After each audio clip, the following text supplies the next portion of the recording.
I'm beginning to think that historians, archaeologists, anthropologists lack a very specific and particular training, education, and worldview that prevents them from being able to talk about the afterlife in a meaningful way. And by that I mean explain to you another person's conception of an afterlife as an objective and non-philosophical observer. It's that all afterlife language, all discussions, all writing that they're going to find is in poetry.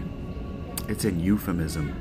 And so they're going to read these historical documents like modern historical documents, because what happened is for centuries, historians would try to read back about another people and they wouldn't know their euphemism because they wouldn't have the etymology of the words they were reading. So Hebrew and Greek by the 1800s in Europe were completely fucked. Completely fucked. The languages, they're not even the same languages.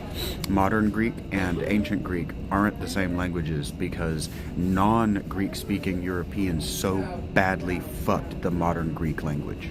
So again, I love you, Irving Finkel, as an education source, but as an explanatory power, you are utterly useless.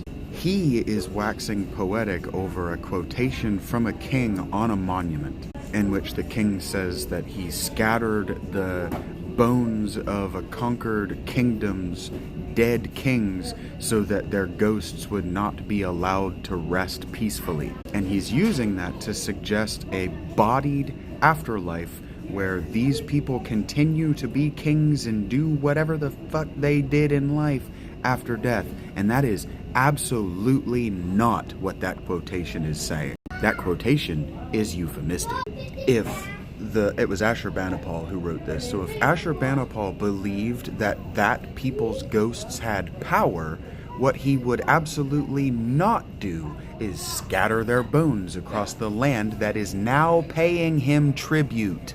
Because he would believe that those ghosts would be vengeful on the people that are paying him tribute and that they would try to cause him harm in his life.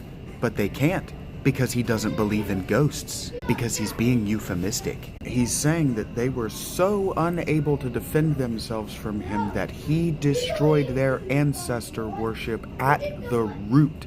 He snuffed out their cultural identity at their ancestors.